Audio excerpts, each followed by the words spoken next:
Intro. Some say the world is a stage, and all the men and women merely players. But I've found that some of the most profound stories exist outside our stage. The most incredible tales of survival, love, and ingenuity aren't played by us at all. They unfold every day, in the rustling leaves of a jungle, in the deep blue of the ocean, in the vast open plains under the African sun. These are the stories of the animal kingdom. Dramas, comedies playing out right under our noses. If only we take a moment to look. We're about to take that moment. 12 stunning animal stories in 10 minutes. Bite-sized facts, epic visuals. We'll journey across continents and dive beneath the waves. These aren't just facts.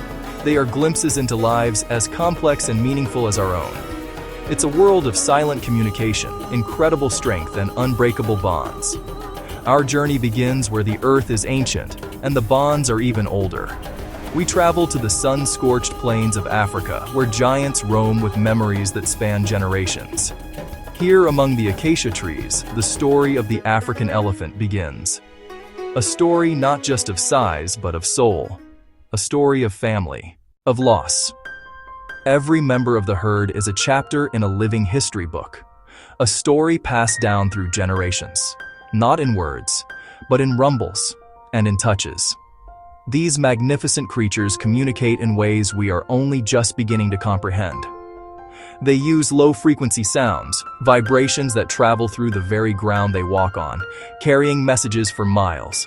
It's a secret language, an invisible network, connecting them across vast distances. When they greet each other after a long time apart, you can see the joy. They intertwine their trunks, they trumpet, they flap their ears. It's a family reunion, pure and simple. Their social structure is a testament to the power of community. The herd is led by the oldest and wisest female, the matriarch. She is the keeper of memories, the guide, the protector. She's seen droughts, floods, predators, poachers. Her wisdom is the herd's greatest asset. The younger elephants learn from her, following her lead, trusting her judgment. It's a society built on respect, experience, and an unbreakable bond of kinship. When a calf is born, it's not just the mother's responsibility. The entire herd becomes its guardian. Aunts, sisters, cousins. They all form a protective circle around the young one, shielding it from danger, guiding its first clumsy steps. And when one of their own passes, they mourn. They've been seen standing vigil over the bones of their fallen, gently touching them with their trunks.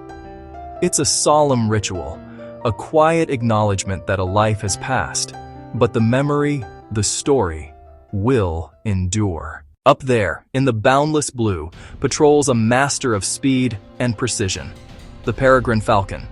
It's not the largest bird of prey, nor the strongest, but when it comes to the hunt, it is without equal. A living missile, a feathered arrow from the heavens, capable of speeds that would make a sports car blush. When the peregrine spots its prey, a pigeon, a duck, some unsuspecting bird flying far below, it begins its signature move, the stoop. It folds its wings back. It streamlines into a perfect teardrop and simply falls. This is no ordinary fall. A controlled, terrifying dive. Over 200 miles per hour. The world becomes a blur of motion, wind, and feathers. At those speeds, air pressure could damage a lesser creature's lungs. But the falcon has a solution. Small, bony tubercles inside its nostrils act like baffles. They slow the rush of air so it can breathe as it plummets like a meteor. A marvel of biological engineering. A tiny detail that enables the feat. Every part of its body is built for this one moment. And then, the strike. It doesn't typically grab with its talons. At that velocity, the impact would be devastating to both. Instead, it balls up its foot and punches the target out of the sky. A stunning, concussive blow. Precise aerial combat. The prey is disabled and falling. The falcon circles back and catches its meal in midair. A display of power so swift, so final, it's almost merciful. Chapter 3.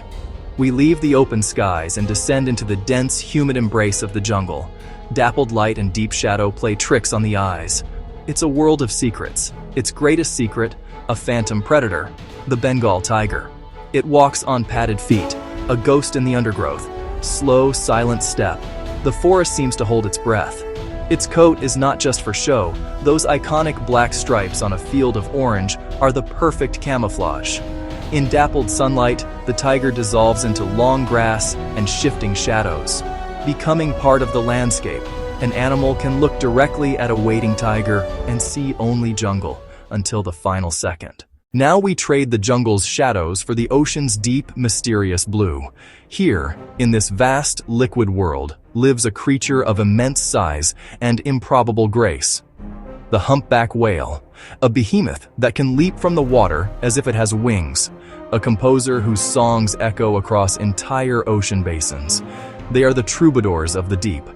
Their music is one of nature's greatest wonders. The song is not a simple call. It is a complex, structured composition, with repeating themes and phrases, like verses and choruses in a human song.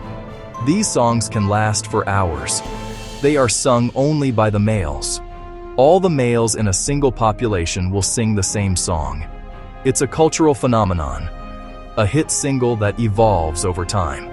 New elements are added, old ones discarded. Why do they sing? To attract a mate? To challenge a rival? Something else entirely? We can only listen and wonder. But these giants are not just singers. They are acrobats. For an animal up to 40 tons, the humpback is astonishingly agile.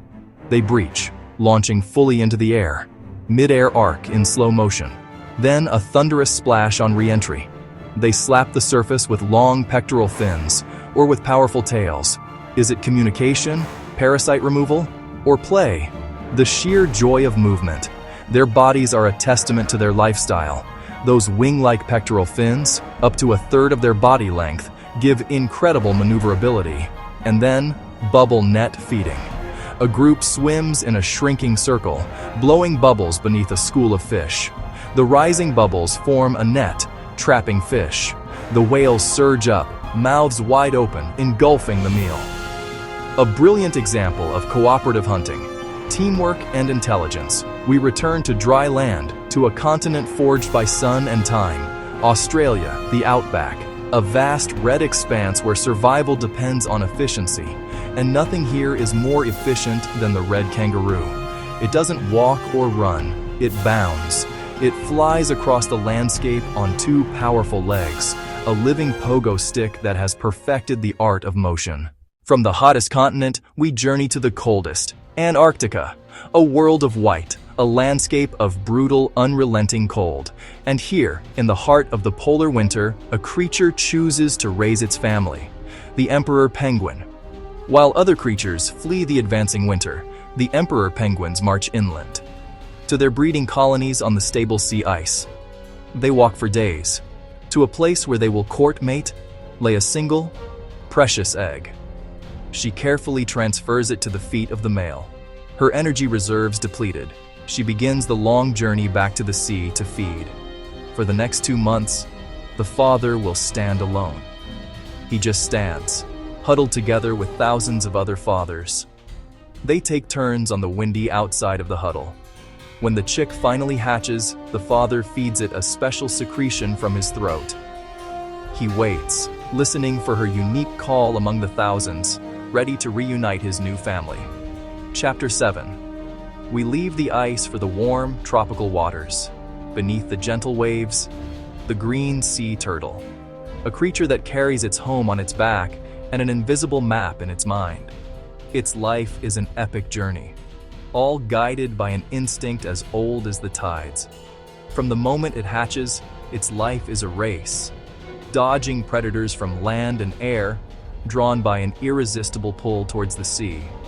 Years, sometimes decades later, the mature female feels the call to return. She navigates back, often to the very same stretch of beach. Scientists believe they use the Earth's magnetic field as a kind of internal GPS. It's a journey fraught with peril, fishing nets, pollution, Predators are constant threats. Under the cover of darkness, she lays her clutch, covering them carefully before dragging herself, exhausted, back to the sea. She may never see her offspring, but she has given them their beginning. Chapter 8. Deep in the forests of Africa, we find our closest living relatives, the chimpanzee. Their societies are complex: tool users, politicians, culture passed down. Grooming is social glue. Chapter 9. It is a living jewel. But this beauty is not an invitation. It is a warning. Chapter 10. A survivor, a ghost of the tundra. Chapter 11. The great white shark. Not a mindless monster, but a sophisticated hunter. 12 stories, 12 small windows into a world of wonder that surrounds us every single day.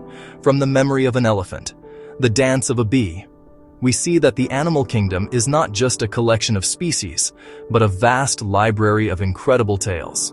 Intelligence, sacrifice, a will to live that connects every creature on this planet, including us. It's a world that asks not for our judgment, but for our curiosity and our respect. These are the dramas that play out when we aren't looking, the silent epics written in the language of instinct and survival. The more we learn, the more we realize how much we still have to discover. Every creature has its own purpose, its own part to play in the grand, intricate web of life. And in their stories, if we listen closely, we might just learn a little more about our own. The world is full of these quiet marvels, waiting to be seen. The story doesn't end here. It's happening all around you right now. Which animal surprised you most? Tell us below, and subscribe for more cinematic fact snacks. Subscribe.